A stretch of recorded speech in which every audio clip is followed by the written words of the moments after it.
Renting. Over 11 million of us do it. But for some, getting the keys opens the door to a nightmare. I know you're my landlord. Don't come back to my property. I'm appealing to the police for help. Landlords, 2 million and counting. Yet for a few, the buy-to-let dream leads to financial ruin. We can't afford to pay 2 mortgages. I don't understand. Yes, you do understand. You're supposed to vacate the property yesterday. In this series, we follow the experts whose job it is to evict nightmare tenants. You name it, scam-wise, we've seen it. Excuse me. Excuse me. I think that could be our tenant. And the heroes who take slum landlords down. You can't cut their electrics and urinate on their furniture. Provide habitable properties for other human beings. Jesus. Get off.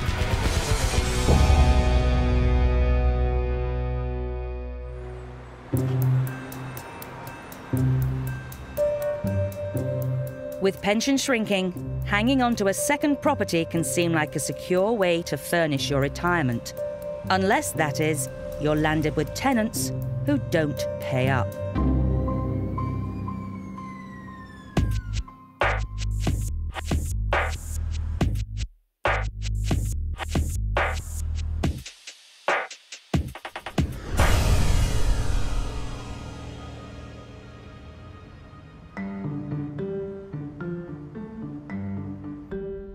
They would have smashed the place up. This guy never ceases to amaze me. Nicholas Parrington has been renting out his one-bedroom house in Hemel Hempstead since he moved out 8 years ago. Decided to rent the property out when I moved in with my partner. Had a few problems, had some prostitutes in there for a short period of time. Then I let the house out to this couple that didn't speak very good English. The woman seemed quite nice. And they had a baby, which made me feel a little bit more comfortable. But after just 1 month, the couple got behind with the rent. Alarm bells rang when this chap rang me up to say that he had a few money problems. Haven't paid me a single penny since. We went down there and asked him to leave, and at that point he told me to effing sue him. Nicholas isn't suing them, but with £2,000 owing, he has started court proceedings to have them evicted. Today, he's heading to the flat to check on its condition. When he last visited, he got a nasty surprise. It looks like the couple are subletting to at least 6 other Romanians. When I went up the stairs, there were about 3 guys lying in bed, all collapsed out asleep in the upstairs bedroom. Presumably they'd just come back for some sort of night shift. They all had towels over the windows to try and keep the light out. So, but every time I've ever been in there, there's been a different set of people in there for some reason. So I don't quite know what the setup is. Well, this is the property. You've got a downstairs living room. You've got an upstairs bedroom. It may have only 1 bedroom, but Nicholas believes there's a reason his home has been targeted. This is what attracts them. They're paying for a 1-bedroom property, but this is a proper office. There's no toilet in there, but there's a couple of people living in there. And there's a shed at the end of the garden. They wanted the keys, presumably they wanted to fill that with people as well. Making matters worse, the tenants have been causing problems with the neighbours. Police, I believe, have been on average twice a week attending disturbances at the property. They were banging on the door at 11:45 last night. Yeah. Why? What, your door? Yeah, I'm sure Why? it was my... I don't know. So I woke up, went to the side door and looked, and their door was open. They just leave rubbish everywhere. Yeah, I've been told that. I've been told that. They're an absolute nightmare. They knocked on my door to get my internet code. Did they? Yeah, I was like, I'm not giving you my password for that. So... They got so much cheek, it's unbelievable. Oh dear. It's a nightmare situation, unfortunately. Isn't it awful?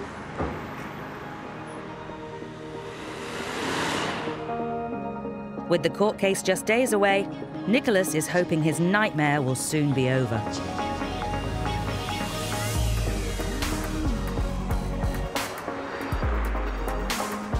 Nicholas had no idea his property was being unlawfully crammed full of tenants.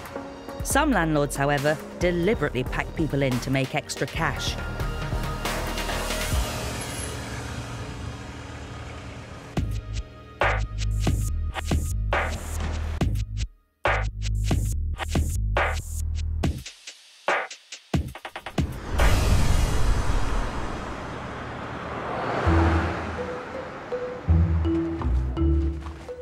It's 9 a.m. in southeast London. Ben Reeve-Lewis from Lewisham Council's Rogue Landlord team is preparing to raid a number of properties on Deptford High Street. If it goes like last year, I think we'll be finding a lot of people living above properties, crammed into rooms, bunk beds. Last time we found brothels and a casino, found people living in a walk-in freezer. Luckily the freezer was off. Based on police intelligence, they've identified 20 properties which need investigating. The team are looking for slum conditions, overcrowding, and illegal operations like brothels and cannabis farms. My team have got that address. Involving teams from environmental health, planning and local police, the 30-strong operation has been months in the planning. Each team has got their HB list or council tax list. Tyrone, we're going.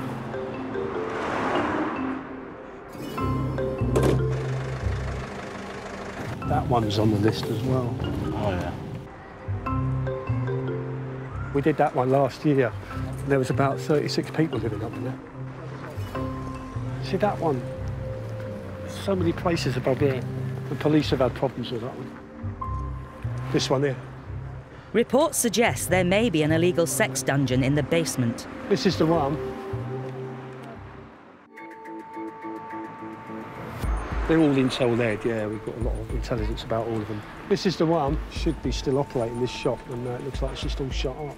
In southeast London, Ben Reeve-Lewis from Lewisham Council's Rogue Landlord unit is part of a multi-agency raid hitting properties on Deptford High Street. Definitely no one in there.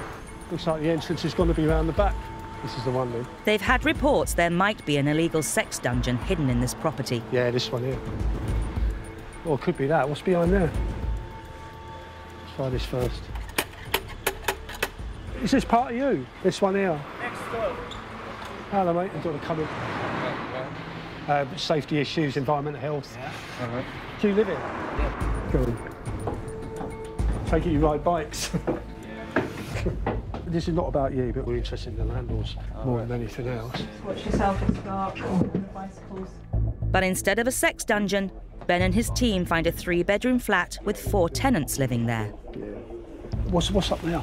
Two more bedrooms. 2 more bedrooms? Yeah. Shame, you want to have a look at them? All right, mate, if you want to. Yeah.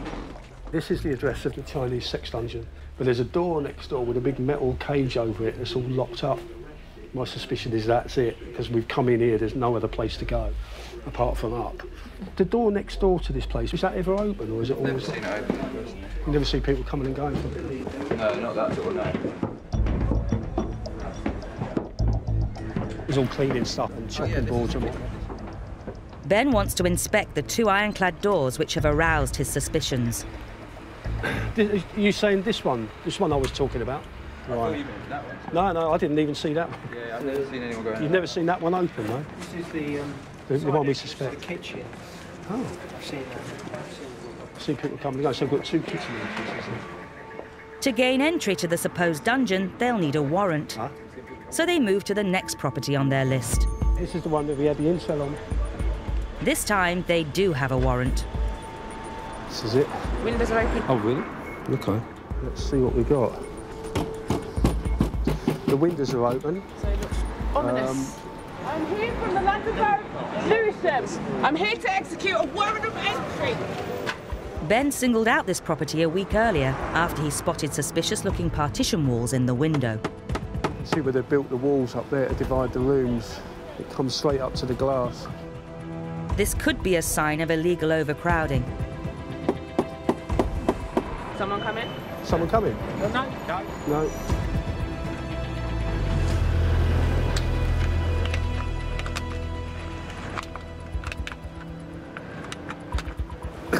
That was quick. Hello, good morning. I'm Miss Angus from the London Borough of Lewisham. We've got a mental health residential. Well, it's occupied. Good morning. I'm here to execute a warrant. I have power of entry into all rooms. But there's 2 bed spaces. We've got a mattress on the floor. So there's obviously 2 guys in here and an old bed there. This is some sort of stud walling, but it's right down the centre of the window. So they've turned 1 big room into 2 smaller rooms. So there's 2 in there, 2 in there.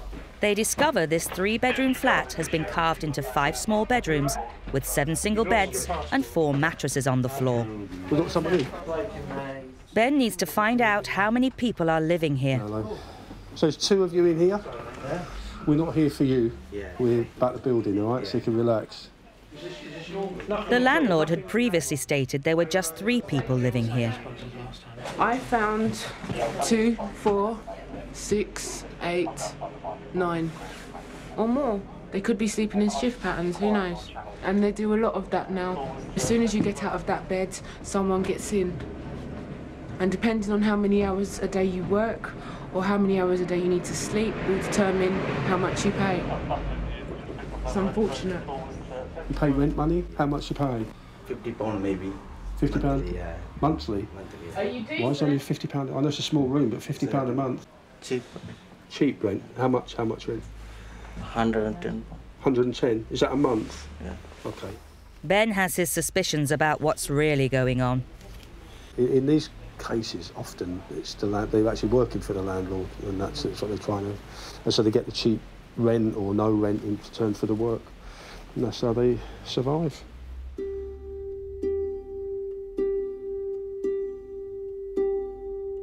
Cramming this many people into a property this size without the correct licence is illegal. Fire is the biggest issue here. And Micaela's found even more troubling problems. They've got a gas cooker. It's not even in the wood properly. It's just dropped onto the frame. All the sockets seem to be overloaded. Yeah, so if a fire was to break out, how do you shut it out? Because it's going to go shoom through the whole place. But look, that cable's caught fire at some point. See, there's a burn hole there. Yeah.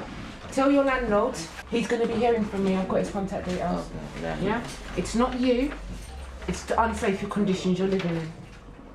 You're the landlord, huh? Yeah. You have my card. Okay. It's overcrowded, it's in poor condition, there's not enough facilities for the number of occupants. And, yeah, my team leader says prosecute, I'm prosecuting. A bunch of Indian guys, overcrowded, death trap. With 1 landlord already in their sights, Micaela, Ben and the rest of the team head off to raid another property.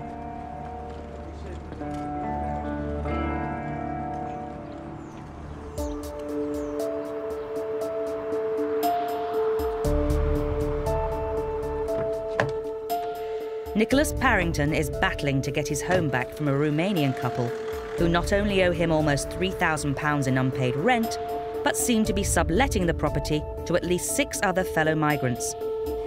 Nicholas is heading to court to try to get them evicted. My legal fees have probably worked out to around about getting on for £700–800. And all I've got due to come back from them would probably be about £1,200 deposit. Someone mentioned to me the other night, oh, why don't you take out a private, why don't you sue them for the rest of the money? Well, I said to him, well, where would you like to try and sue some Romanians? At which point he said, yeah, point taken. I can understand that.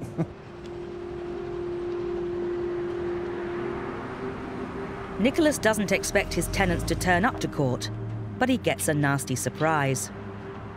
We're standing in the foyer waiting for the solicitor, and the tenant has just walked in with his girlfriend. I cannot believe the cheek of the man. He's actually turned up. He owes me £3,000 in rent, and he's actually turned up. So this is going to be quite interesting. I would like to actually go over and kick him, really, but unfortunately, I don't think it will go down too well. Very interesting, very interesting. Nicholas and his solicitor present their case in court. Over an hour later, his tenants are out first. To Nicholas and his solicitor Elliot's surprise, it would appear they know how to play the game. First thing he said is that I can't speak English, I'd like an interpreter, meaning that the court would have to be adjourned for anything up to a couple of weeks so they could appoint a court interpreter, which was, I think, quite a nice little ploy, wasn't it? Well, if a tenant genuinely doesn't speak English, then of course the court should, and it's right, that they adjourn to allow someone to be able to understand what it is they're in court for. But this particular individual understood. I spoke to him before, and even when we went into the hearing, one of the very first things the judge asked him was who the lady was sitting next to him, and he understood the question. And he just said, my wife. So he obviously can speak English, he can understand English. Absolutely, and the judge took a view that he understood enough about the hearing to be able to hold it, and therefore it went ahead. Despite the tenant's apparent ploy, the judge chose in Nicholas's favour. We got a possession order in 7 days, so we'll be able to put in a bailiff in a week tomorrow. The next step for Nicholas is to get his tenants out of his property. Although if they don't leave within 7 days, he'll have to fork out for bailiffs.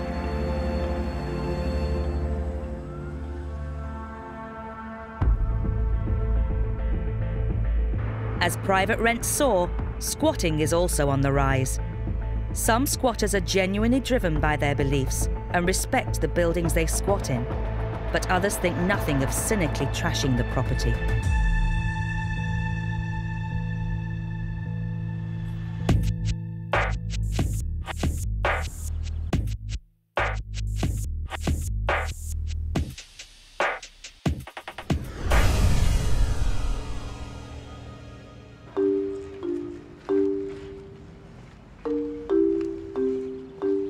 Married couple Gareth and Joanna Hawkes work for a charity helping vulnerable children. The kind of people we work with are mainly 16 to 18-year-olds. Most of them are from another country that's got war or terror or problem. But some are just English kids leaving care. We support them in college courses, try and give them life skills. And I thought, what would be amazing would be to have a building that stayed the same in their life. Their lives are so transient. A lot of it's out of their control. I just wanted to provide a building that didn't change. 8 months ago, the charity Phoenix Community Care bought this former Caribbean restaurant to turn into a social centre for the children. While they were waiting for planning permission for renovations, squatters moved in. Called the police and we went in. They're about to leave. Yeah, they're friendly. Oh, we'd like to help in the future. Oh, yeah, that's fine, that's great.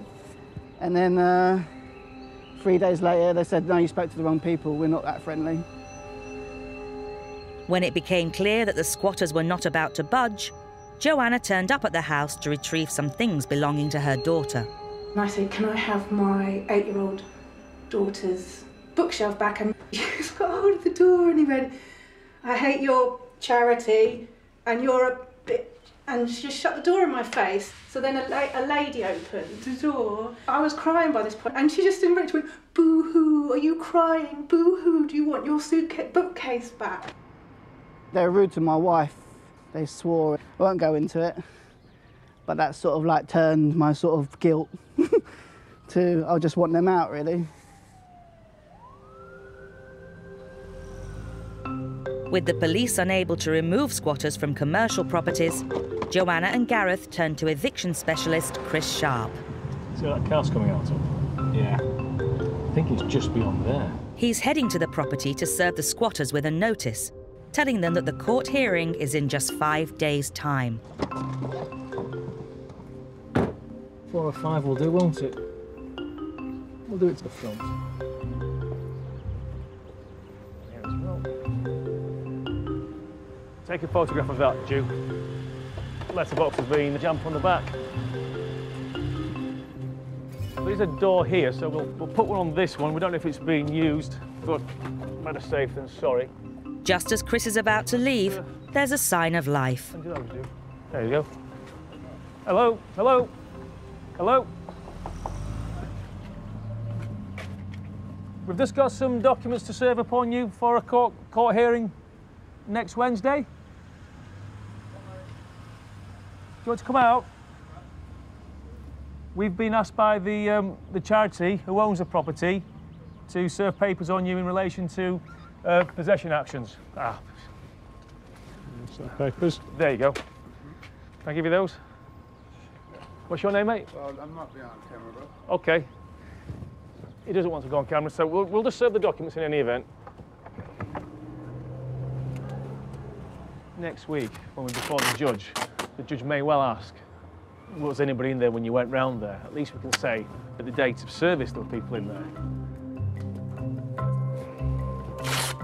The hearing is in just under a week's time, and the charity is a step closer to getting back their planned social centre.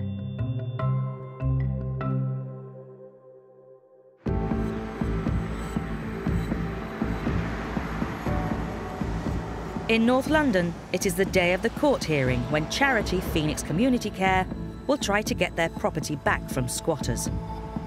Eviction specialist Chris Sharp has just learned the squatters plan to fight the eviction. 9 times out of 10, it's simply to try and buy more time on that opportunity, that off chance that the matter gets adjourned for a further hearing where more evidence can be put forward. And if they're successfully doing that, then they've won, haven't they? Because they've got the time that they wanted. 2 days notice? No, Gareth is joined by his mum, Pauline, who founded the children's charity 13 years ago. We do actually have a heart for homeless and people, but my feeling is that there's a right way of doing this, and if we all work together, you know, we try to explain that, but perhaps they don't know us, that we're genuine people, but hopefully they'll know that.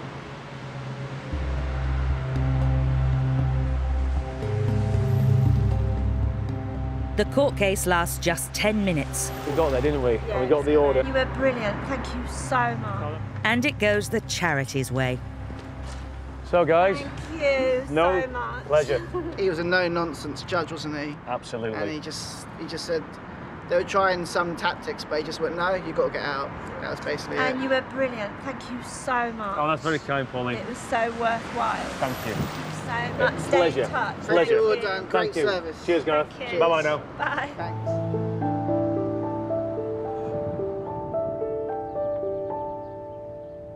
The squatters have been ordered to clear out the charity's premises in 7 days' time. Chris is taking no chances and delivers the eviction date to them in person. Hello? Hello? Hello?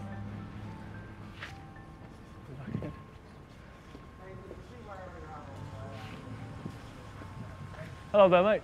Do you want to answer the door a moment? Is this official enough for you?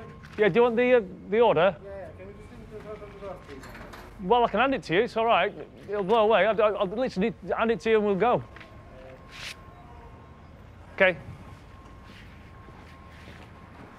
The guy that was at the window was at the hearing today.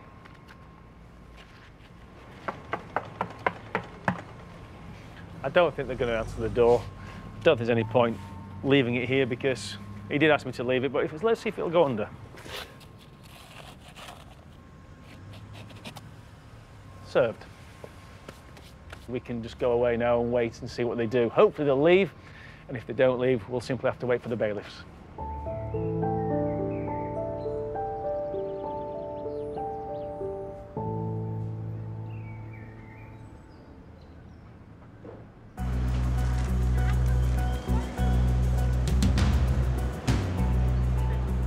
In southeast London, housing enforcement officers Ben and Micaiah are on their way to raid a property where there's a history of illegal overcrowding. Last time we were here, we found 30 people living in bunk beds. Chinese women, mostly kind of being trafficked through sex trade, DVDs, cannabis farms and stuff like that. After last year's raid, the landlord was told to clear out the tenants and improve conditions or face prosecution. He claimed that he was making improvements and would have just 3 tenants, but the housing team suspect otherwise.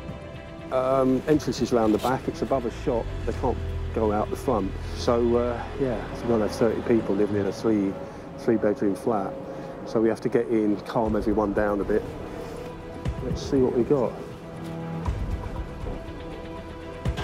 You drew the short straw again, then? You need to come to the door. I have a warrant to enter these premises. Please come and open this door. Otherwise the door will be opened by force. Can you open the door, please? There you go. Sorry. Excuse me. I have police officers with me and locksmiths who will be entering every room.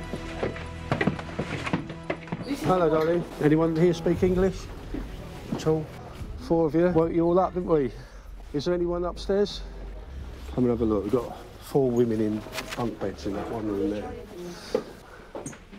Hi, guys. We're Lewisham Council. You speak English at all? Yeah. You do, right, great. I'll need you then. What's your name? Got 6 in this room, 9 people so far. You've got guys sleeping in the bunk bed space up here. So we cleared this place out before, but no, it's just rammed up again. There's another one in there. I'll get the locksmiths and we'll get into here. So this guy's living in this space under the eaves. And what they've done is put stud walling in here, up half of it. So there's another unit in there. He's doing a slipping the lock on the door there. Hey! Here we are in the West Wing. He's got the other half of the window here. Bijou, petite and bijou. This is just all hardboard stud walling. He's got half the window. The bloke next door's got the other half of the window. I can literally go like this. I can touch both sides like this without even stretching my arms. This is it. I've seen prison cells smaller than this, bigger than this. Not personally. The serious concern to me is dodgy electrics, heat damage, no means of escape. No, it's a death trap. It's like a little council flat. Everyone crammed to the rafters and dangerous. And you just can't have this many people in there. It's officially overcrowded. Your date of birth. With 8 occupants present and bed spaces for 16, it looks like the landlord has some questions to answer. They have been operating a house in multiple occupation without the appropriate licences. They're telling me that they don't need a licence because they've got 2 tenants. It's clear to see this is not a 2-tenant household. This is a 16, if not more, tenant household. What are you going to do? Prohibit the use. Prosecute. So we just go for unlicensed HMO. What's the penalty? Penalty. An unlimited fine. Possibly a prison sentence because it is a criminal offence. This lady's ID. She's gone missing. I'm going to phone Banijay. Is this your one?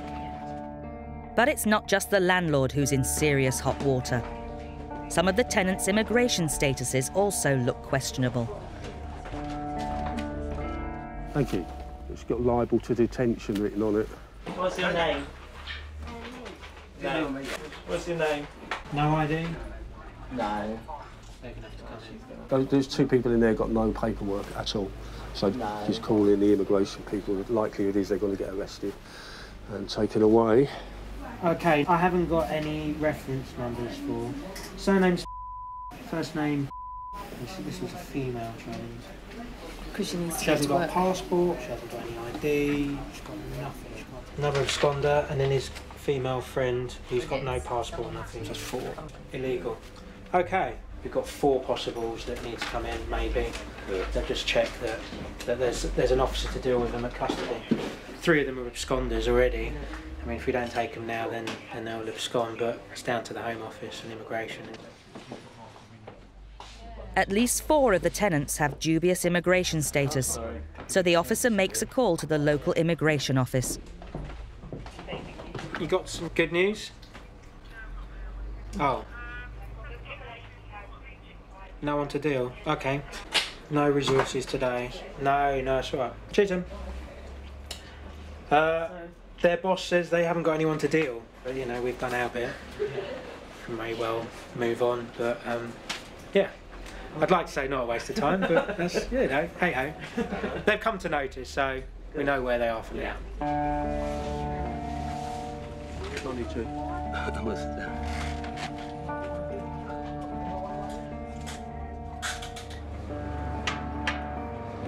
Everybody out? They're all. There's no one to arrest. 3 absconders. I think the 4th illegal. But they've phoned up the police station, the UKBA, and there's nobody around to do anything about it. So they're just going to leave them here and promise to turn themselves in. This is about as good as it's going to get. They'll pass the intelligence on, but there you go. Cups. I've got an email. It's been a productive day for Lewisham's rogue landlord team. The raid has unearthed a mass of issues, which is likely to spell big problems for 2 landlords. That was successful for us, really. Yep, I've got electrical issues, adding to the fire safety. Number of occupants. Unlicensed HMOs, shitty conditions, overcrowding. No fire safety, there's no fire safety. No fire safety, trip hazards. Blatant disregard for legislation that's been in place since 2006. Pleading ignorance is irrelevant. I'm not interested anymore.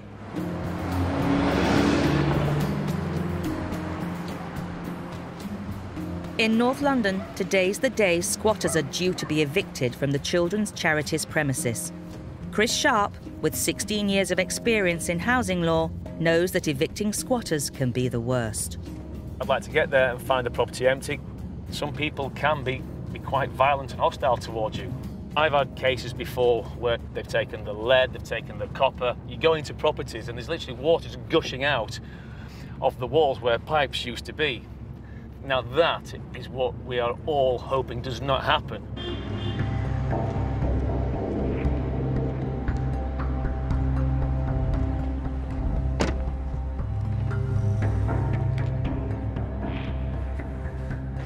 That wasn't like that before, was it?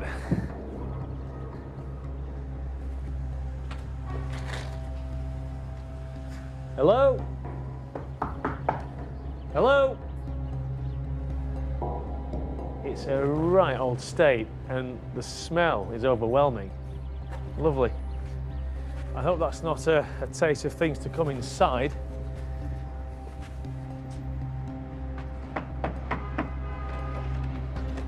That's locked up, that. This one as well.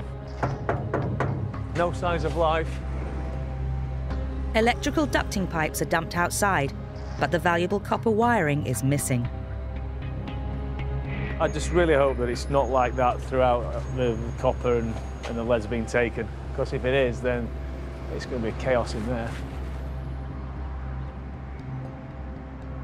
Hi, Gareth. It's not looking good in there. Yeah. Hi, Pauline. Nice to see you again. You're right. I've shouted, I've knocked on the door. There doesn't seem to be anybody in. This is disgusting. The bailiffs arrive to evict the tenants. That's if they are still here. Yeah, I'll come with you. Just watch your feet, gents. There's a few... yeah, we can. The floor is covered in what smells like human excrement.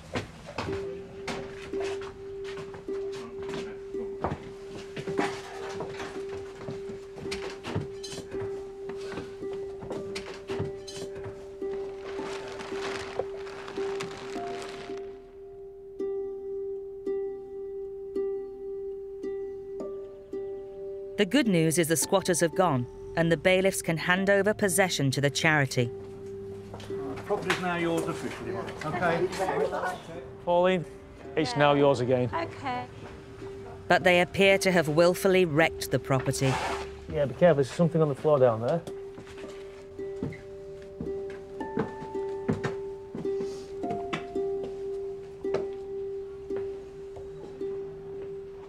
It's really sad.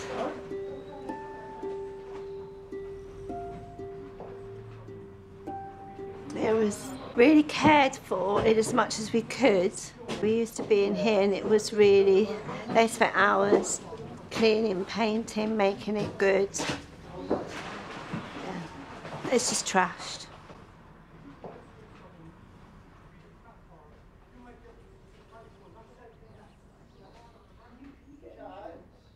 How does it compare to what it was like when you took it? They've trashed it. Have they? Were the ceilings out as well? This is a disgrace. Was the toilet sink off as well? Was it that off? It seems to be a bit of a drinking drug party den. and they don't really give a damn about anyone. I mean, you probably can't even film what's on the walls because it's all like bad language and stuff. So it's pretty upsetting.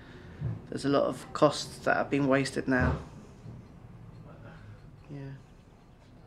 It's a charity. You know, they didn't ask for this. And all they wanted to do is give something back. And all they've got back from these people is 2 fingers. It's a disgrace, it really is. That's what I thought. Okay, so, like, this is so not right. Look at that. That is what I wrote and left in the building because that's what I want the building to be like for. We want Rainbow Valley to be a home for those who can never go back home. We like these people to always to feel invited to sit and eat at our table. You know, there's loads of refugee kids and stuff that we work with who don't have the luxury of going home to mum and dad, or don't have the luxury of even knowing whether people are alive in their family.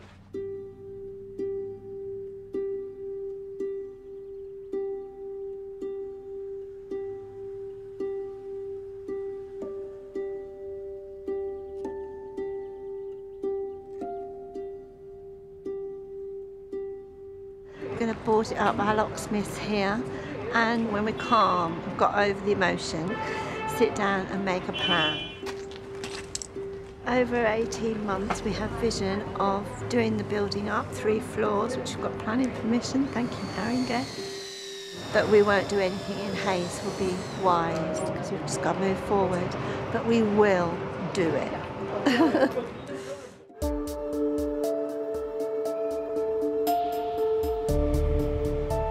Nicholas Parrington has won a possession order to recover his property from tenants who stopped paying the rent. Today's the day they're due to be evicted. A little bit apprehensive about today. Been told that he's still in the property. We never know what he's got up his sleeve, this one. His tenants have been anything but model neighbours, and Nicholas is concerned about the state he's going to find his house in. Just have to hope that I haven't smashed the place up and that everything's okay, because I've heard some horror stories in the past.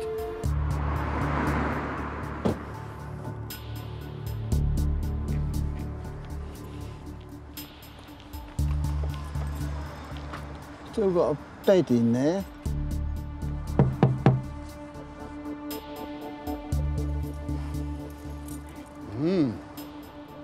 Nobody in, nothing. The tenants appear to have left, though Nicholas can't get into his property to check. I can't get in. The locks have been changed.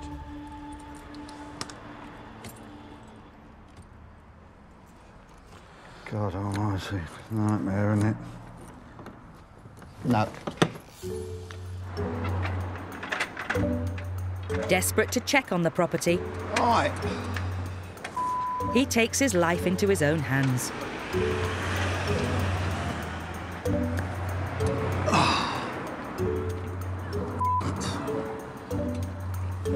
There's beds, there's aftershave. Mainly interested about the way they've left the property. Whether they've damaged everything. But so far it looks all right.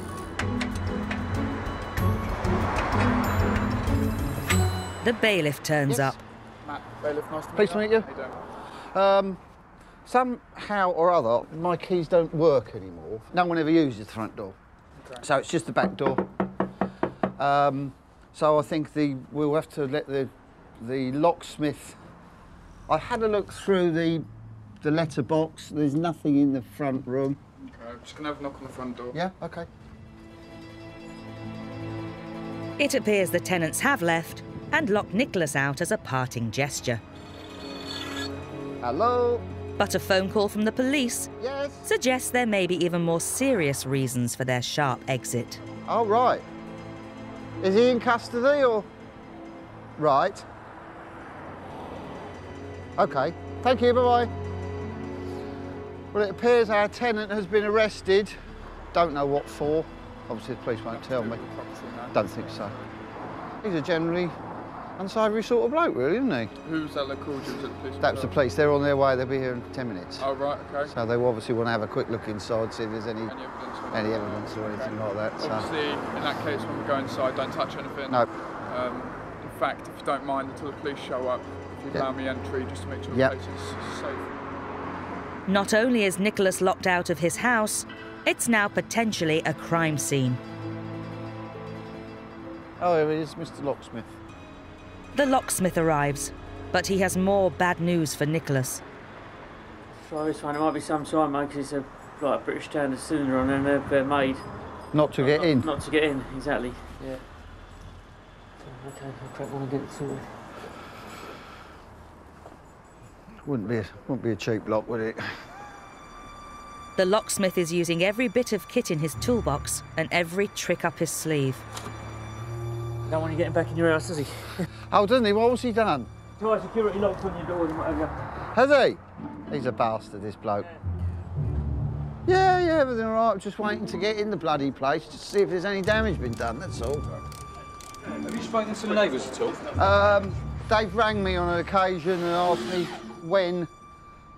The police have arrived, keen to search the house. I mean, they've been run ragged, the poor buggers, you know.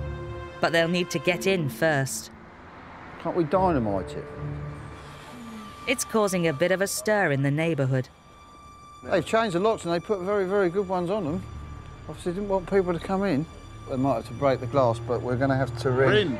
Ah, we're in. Hooray! Police! That wasn't easy, was it? Certainly wasn't. It's taken nearly half an hour for the locksmith to break in, and there's a queue of people keen to inspect the property. But it only takes seconds to get into the outbuilding. Brilliant. Not too bad, really. They haven't smashed it up. The police gather their evidence, leaving Nicholas free to finally check his property. Dirty bastards. Right, toilet's broken. And there's one final surprise for the landlord.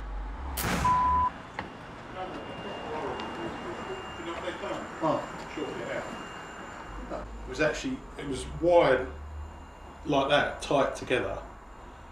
So it's not as if like it is inside the cable. It was left effectively as a trap, so that as you pulled that thing down like I did, the two wires shorted together because they'd been stripped, and it was always going to go bang, which is not very nice, really.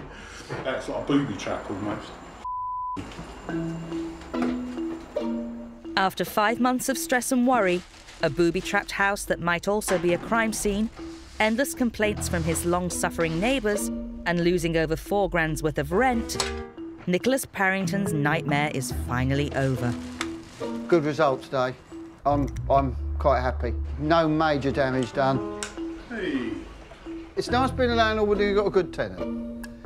It's a nightmare being a landlord if you've got a bad one. Hopefully, at last, we can put it all behind us.